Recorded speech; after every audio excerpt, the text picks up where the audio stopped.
नमस्कार, आप सभी का फिर से स्वागत है हमारे YouTube चैनल हिस्टोरिकल प्लेसेस में। आज हम आपको एक ऐसे आज्ञाकारी शिष्य के बारे में बताने जा रहे हैं जो अपने गुरु की आज्ञा के लिए शेरनी तक का दूध भी ले आए थे।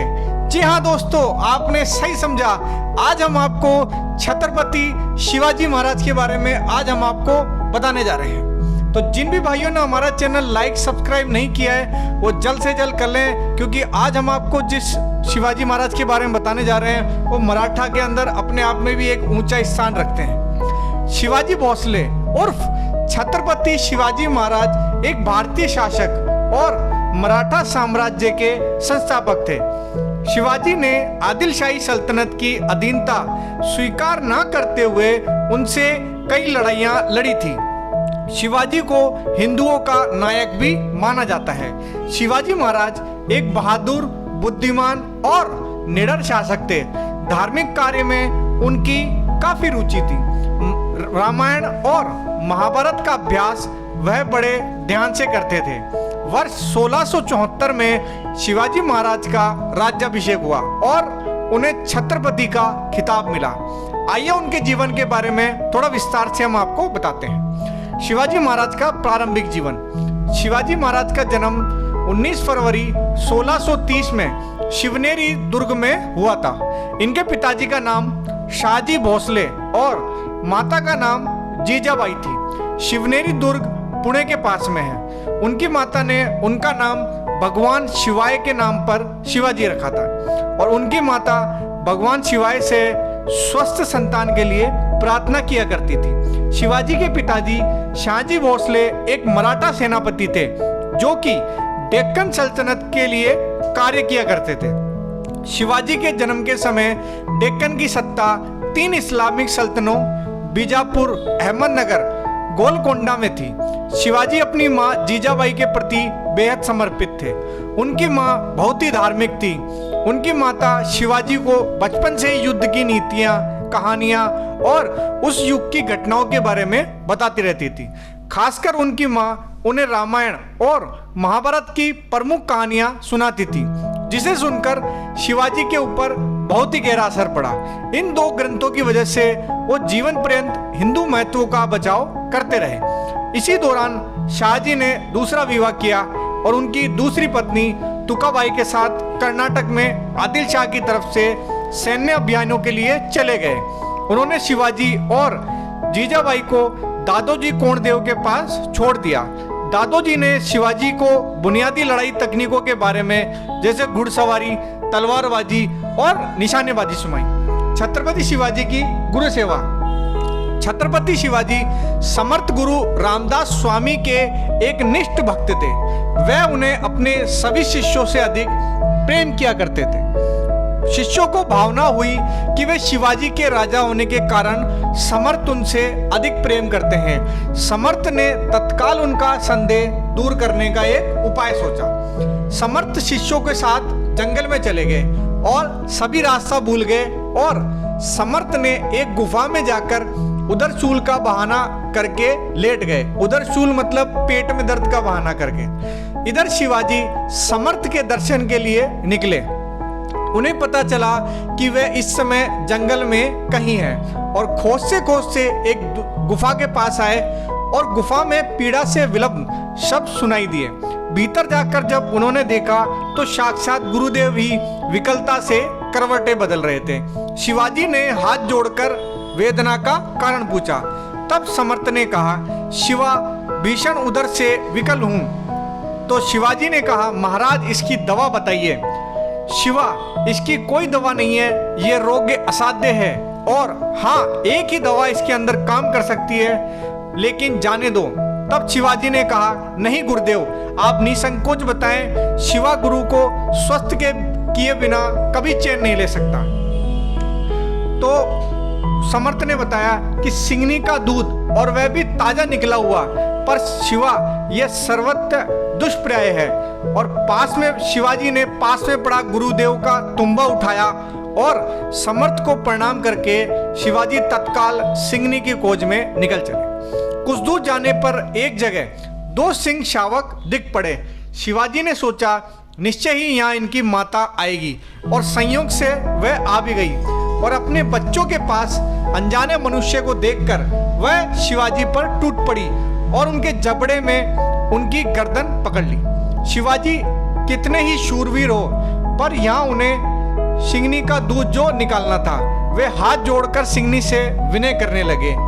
हे माँ, मैं यहाँ तुम्हें मारने या तुम्हारे बच्चों को उठा ले जाने के लिए नहीं आया हूँ।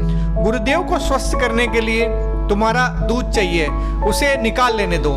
गुरुदेव को दे आऊं, फिर भले ही तुम मुझे खा लेना। शिवाजी ने ममता भरे हाथ से उनकी पीठ सहलाई। मूक प्राणी भी ममता से प्राणी के अधीन हो जाते हैं। सिंगनी का क्रोध शांत हो गया और उसने शिवाजी का गला छोड़ा और बिल्ली की तरह उन्हें चाटने लगी। मौका देखकर शिवाजी ने उनकी कोख में हाथ डाल दूध निचोड़ पूरा तुम्बा भर लिया और उन्हें नमस्कार कर बड़े आनंद के साथ वह निकल पड़े। इधर सभी शिष्य भी गुरु से आ मिले। गुरु उन्हें साथ लेकर एक आश्चर्य दिखने वाले जंगल में बढ़े। शिवाजी बड़े आनंद से आगे बढ़ रहे थे कि समर्थ शिष्यों के साथ उनके पीछे पहुंच गए और उन्होंने आवाज लगाई। जब शिवाजी ने मुड़कर देखा और उनसे पूछा कि गुरुदेव, आपका उधर शूल कैसा है, तब गुरुदेव ने कहा, आखिर तुम सिंगनी का दूध ले ही आए। धन्य हो तुम शिवा, तुम्हारे जैसा एक निष्ठ शिष्य रहते गुरु को पीड़ा ही क्या रह सकती है। और समर्थ ने शिवाजी के सिर पर हाथ रखते हुए कहा। अब इनको हमारे विवाह के बारे में बताते हैं। शिवाजी महाराज का विवाह 14 मई 1640 में सई भाई निम्बलाकर के साथ लाल महल पुणे में हुआ था। अब हम आपको आदिलशाही साम्राज्य पर आक्रमण के बारे में थोड़ा सा विस्तार से बताते हैं। शिवाजी महाराज ने वर्ष 1645 में आदिल शाह सेना को बिना सूचित किए कोंडाना किले पर हमला कर दिया। इसके बाद आदिल शाह ने सेना ने शिवाजी के पिता शाहजी को गिरफ्तार कर लिया। आदिल शाह सेना ने यह मांग रखी कि वह उनके पिता को तभी रिहा करेगा जब वह कोंडाना का किला छोड़ देंगे। उनके पिता की रिहाई के बाद 1645 में शाहजी की मृत्यु हो गई और पिताजी की मृत्यु के बाद शिवाजी ने फिर से आक्रमण शुरू कर दिया। वर्ष 1659 में आदिल शाह ने अपने सबसे बहादुर सेनापति अफजल खां को शिवाजी को मारने के लिए भेजा।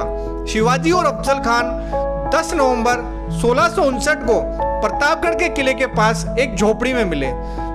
दोनों के बीच एक शर्त रखी गई कि वह दोनों अपने साथ केवल एक ही तलवार लेके आए। शिवाजी को अफजल खां पर भरोसा नहीं था, इसलिए उन्होंने अपने कपड़ों के नीचे कवच डाला और अपनी दाईं भुजा पर बाघ नख रखा और अफजल से मिलने चले गए।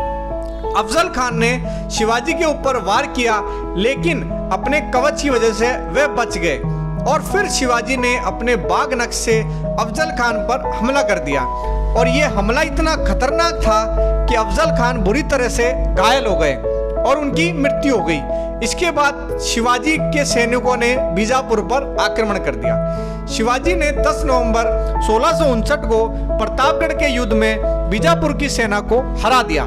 शिवाजी की सेना ने लगातार आक्रमण करना शुरू कर दिया था और शिवाजी की सेना ने बीजापुर के 3000 सैनिक मार दिए और अफजल खान के दोनों पुत्रों को गिरफ्तार कर लिया। शिवाजी ने बड़ी संख्या में हथियारों, घोड़ों और दूसरे सैन्यानिकों पर अपना अधीन कर लिया।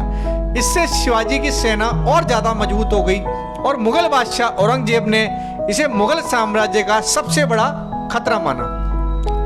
मुगलों के शासक और औरंगजेब का ध्यान उत्तर भारत के बाद दक्षिण भारत की तरफ गया। उसे शिवाजी के बारे में पहले से ही मालूम था। औरंगजेब ने दक्षिण भारत में अपने मामा शाइस्ता खान को सूबेदार बना दिया था। शाइस्ता खान अपने 1,50,000 सैनिकों को लेकर पुणे पहुंच गया था और वहां उसने लूटपाट चालू कर दी थी। शिवाजी ने अपने 350 मालुओं के साथ उन पर हमला कर दिया था। तब शाइस्ता खान अपनी जान बचाकर भाग खड़ा हुआ और शाइस्ता खान को इस हमले में अपनी 3 उंगलियां गंवानी पड़ी थी। इस हमले में शिवाजी महाराज ने शाइस्ता खान के पुत्र और उनके 40 सैनिकों का वध किया। शाइस्ता खान ने पुणे से बाहर मुगल सेना के पास जाकर शरण ली और औरंगजेब ने शर्मिंदगी के मारे शाइस्ता खान को दक्षिण भारत से हटाकर बंगाल का सूबेदार बना दिया। इस जीत के बाद शिवाजी की शक्ति और भी ज्यादा मजबूत हो गई। लेकिन कुछ समय बाद शाइस्ता खान ने अपने 15,000 सैनिकों के साथ मिलकर शिवाजी के कई क्षेत्रों को जलाकर तबाह कर दिया। बाद में शिवाजी ने इस तबाही का बदला लेने के लिए मुगलों के क्षेत्रों में जाकर लूटपाट शुरू कर दी। सूरत उस समय हिंदू मुसलमानों का हज पर जाने का एक प्रवेश द्वार था। शिवाजी ने 4,000 सैनिकों के साथ सूरत के व्यापारी को लूटने का आदेश दिया, लेकिन शिवाजी ने किसी भी आम आदमी को अपनी लूट का शिकार नहीं बनाने दिया। अब हम आपको बताते हैं शिवाजी महाराज को आगरा में निमंत्रण दिया गया और उसके बाद उनको किस तरह से बंदी बनाया गया। शिवाजी महाराज को आगरा बुलाया गया, जहां उन्हें लगा कि उनको उचित सम्मान नहीं दिया गया है। उसके खिलाफ उन्होंने अपना रोष दरबार पर निकाला और औरंगजेब पर छल का आरोप किया। औरंगजेब ने शिवाजी को कैद कर लिया और शिवाजी पर 500 सैनिकों का पहरा लगा दिया। हालांकि उनके आग्रह करने पर उनके स्वास्थ्य की दुआ करने वाले आगरा के संत, फकीरों और मंदिरों में प्रतिदिन मिठाइयां एवं उपहार भेजने की अनुमति भी दे दी गई थी। कुछ दिनों तक यह सिलसिला ऐसे ही चलता रहा। एक दिन शिवाजी ने संभाजी को मिठाइयों की टोकरी में बैठकर और खुद मिठाई की टोकरी उठाने वाले मजदूर बनकर वहां से भाग गए। इसके बाद शिवाजी ने खुद को और संभाजी को मुगलों से बचाने के लिए संभाजी की मौत की अफवाह फैला दी। इसके बाद संभाजी को मथुरा में एक ब्राह्मण के यहाँ छोड़कर शिवाजी महाराज बनारस चले गए थे। औरंगजेब ने जयसिंह पर शक करके उनकी हत्या विष देकर करवा दी। जसवंत सिंह के द्वारा पहल करने के बाद सन 1668 में शिवाजी ने मुगलों के साथ दूसरी बार संधि करी और औरंगजेब ने शिवाजी को राजा की मान्यता दी। शिवाजी के पुत्र संभाजी को 5,000 की मंसदस बिलारी मिली और शिवाजी को पूना, चाकन और सूपा का जिला लौटा दिया, लेकिन सिंहगढ़ और पुरंदर पर मुगलों का आधिपत्य बना रहा। सन 1670 में सूरत नगर को दूसरी बार शिवाजी ने लूटा और नगर से 132 लाख की संपत्ति शिवाजी के हाथ लगी और लौटते वक्त शिवाजी ने एक बार फिर मुगल सेना को सूरत में हराया। अब हम आपको शिवाजी महाराज के राज्याभिषेक के बारे में बताते हैं। सन 1674 तक शिवाजी के साम्राज्य का अच्छा खासा विस्तार हो चुका था। पश्चिम महाराष्ट्र में स्वतंत्र हिंदू राष्ट्र की स्थापना के बाद शिवाजी ने अपना राज्याभिषेक करना चाहा, परंतु ब्राह्मणों ने उनका घोर विरोध किया क्योंकि शिवाजी क्षत्रिय नहीं थे। उन्होंने कहा कि क्षत्रियता का प्रमाण लाओ तभी वे राज्याभिषेक करेंगे।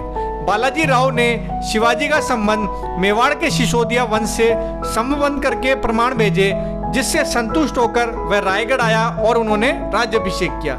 राज्याभिषेक के बाद ही पुणे के ब्राह्मणों ने शिवाजी को राजा मानने से इनकार कर दिया। इसके बाद शिवाजी ने अष्टप्रधान मंडल की स्थापना की। विभिन्न राज्यों के दूतों, प्रतिनिधियों के अलावा विदेशी व्यापारियों को भी इस समारोह में आमंत्रित किया गया। इस समारोह में लगभग रायगढ़ के 5,000 लोग इकट्ठा हुए थे। शिवाजी को छत्रपति का खिताब दिया गया। उनके राज्याभिषेक के 12 दिन बाद ही उनकी माता का देहांत हो गया था। इस कारण फिर से 4 अक्टूबर 1674 को दूसरी बार उनका राज्याभिषेक हुआ और 2 बार हुए इस समारोह में लगभग 50 लाख रुपए का खर्च आया और इस समारोह में हिंदू स्वराज्य की स्थापना का उद्घोष किया गया। शिवाजी महाराज के परिवार में संस्कृत का ज्ञान अच्छा था और संस्कृत भाषा को बढ़ावा दिया। शिवाजी ने इसी परंपरा को आगे बढ़ाते हुए अपने किलों के नाम संस्कृत में रखे, जैसे सिंधुदुर्ग, प्रचंडगढ़ व स्वर्णदुर्ग। उन्होंने राजपुरोहित केशव पंडित स्वयं एक संस्कृत के कवि तथा शास्त्री थे। उन्होंने दरबार के कई पुराने कायदों को पुनर्जीवित किया एवं शासकीय कार्यों में मराठी तथा संस्कृत भाषा के प्रयोग को भी बढ़ावा दिया। शिवाजी एक कट्टर हिंदू थे। वे सभी धर्मों का सम्मान किया करते थे। उनके राज्य में मुसलमानों को धार्मिक स्वतंत्रता थी। शिवाजी ने कई मस्जिदों के निर्माण के लिए दान भी किए थे। हिंदू पंडितों की तरह मुसलमान संतों एवं फकीरों का भी बराबर सम्मान प्राप्त था। उनकी सेना में कई मुस्लिम सैनिक भी थे और शिवाजी हिंदू संस्कृति का प्रचार किया करते थे। वे अक्सर दशहरे पर अपने अभियानों का आरंभ किया करते थे। शिवाजी ने काफी कुशलता से अपनी सेना को खड़ा किया था। उनके पास एक विशाल नौसेना भी थी, जिसे प्रमुख मयंक भंडारी थे। शिवाजी ने अनुशासित सेना तथा सुस्थापित प्रशासनिक संगठनों की मदद से एक निपुण एवं प्रगतिशील सभ्य शासन स्थापित किया। उन्होंने सैन्य रणनीति में नवीन तरीके अपनाए, जिसमें दुश्मनों पर अचानक आक्रमण करना जैसे तरीके शामिल थे। शिवाजी को एक सम्राट के रूप में भी जाना जाता है। उन्होंने बचपन में कुछ खास शिक्षा नहीं मिली थी, लेकिन फिर भी वे एक भारतीय इतिहास और राजनीति से अच्छी तरह परिचित थे। शिवाजी ने प्रशासनिक कार्यों में मदद के लिए 8 मंत्रियों का एक मंडल तैयार किया था, जिसे अष्टप्रधान कहा जाता था। इसमें मंत्रियों प्रधानों को पेशवा कहते थे। राजा के बाद सबसे ज्यादा महत्व पेशवा का होता था। अमात्य वित्त मंत्री और राजस्व के कार्यों को देखता था और मंत्री राजा के दैनिक कार्यों का लेखा जोखा रखता था। सचिव दफ्तरी का काम किया करता था। सुमंत विदेश मंत्री होता था, जो सारे बाहर के काम किया करता था। सेनापति सेना का प्रधान होता था। पंडित राव दान और धर्म कार्य किया करता था। न्यायाधीश कानूनी मामलों की देखभाल किया करता था। मराठा साम्राज्य उस समय 3 या 4 विभागों में बटा हुआ था। प्रत्येक प्रांत में एक सूबेदार था, जिसे प्रांतपति कहा जाता था। हर एक सूबेदार के पास एक अष्टप्रधान समिति होती थी। मराठा साम्राज्य उस समय 3 या 4 विभागों में बटा हुआ था। प्रत्येक प्रांत में एक सूबेदार था, जिसे प्रांतपति कहा जाता था। हर एक सूबेदार के पास एक अष्टप्रधान समिति होती थी। न्याय व्यवस्था प्राचीन प्रणाली पर आधारित थी। शुक्राचार्य, कौटिल्य और हिंदू धर्मशास्त्रों को आधार मानकर निर्णय दिया जाता था। गांव के पटेल फौजदारी मुकदमों की जांच करते थे। राज्य की आय का साधन भूमि कर था। सरदेशमुखी से भी राजस्व वसूला जाता था। पड़ोसी राज्यों की सुरक्षा की गारंटी के लिए वसूले जाने वाले सरदेशमुखी कर था। शिवाजी अपने मराठों का सरदेशमुख कहा करते थे और इसी हैसियत से सरदेशमुखी कर वसूला जाता था। अब हम आपको शिवाजी महाराज के चरित्र के बारे में बताते हैं। शिवाजी महाराज ने अपने पिता से स्वराज्य की शिक्षा हासिल की थी। तब बीजापुर के सुल्तान ने उनके पिता को गिरफ्तार कर लिया था, तो शिवाजी ने एक आदर्श पुत्र की तरह अपने पिता को बीजापुर के सुल्तान से संधि करके छुड़वा लिया था। अपने पिता की मृत्यु के बाद ही शिवाजी ने अपना राज तिलक करवाया और सभी प्रजा शिवाजी का सम्मान करती थी। और यही कारण है कि शिवाजी के शासनकाल के दौरान कोई आंतरिक विरोध जैसी घटना नहीं हुई और वह एक महान सेना नायक के साथ साथ एक अच्छे कूटनीतिक भी थे। वह अपने शत्रु को आसानी से मात देते थे। अब हम आपको शिवाजी महाराज की मृत्यु के बारे में बताते हैं। 3 अप्रैल 1680 में लगातार 3 सप्ताह तक बीमार रहने के बाद यह वीर हिंदू सम्राट सदा के लिए इतिहास में अमर हो गया और उस समय उनकी आयु 50 वर्ष थी। शिवाजी महाराज एक वीर पुरुष थे, जिन्होंने अपना पूरा जीवन मराठा हिंदू साम्राज्य के लिए समर्पित कर दिया था। आशा करते हैं हमारे द्वारा जो आपको जानकारी दी है वो आपको अच्छी लगी होगी। आप हमारे चैनल को लाइक कर सकते हैं, सब्सक्राइब जरूर करें, ताकि आपको ऐसी ही अच्छी वीडियो आपको मिलती रहे। और अगर आप किसी जगह के बारे में जानना चाहते हैं वीडियो के माध्यम से, तो आप हमें कमेंट करके बता सकते हैं, जिसके द्वारा हम आपको पूरी जानकारी वीडियो के माध्यम से हम आपको अवेलेबल कराएंगे। तो धन्यवाद दोस्तों, जल्द ही फिर मिलेंगे एक ऐसी नई जगह और एक ऐसी नई कहानी के साथ। तब तक खुश रहें, एंजॉय करें। धन्यवाद।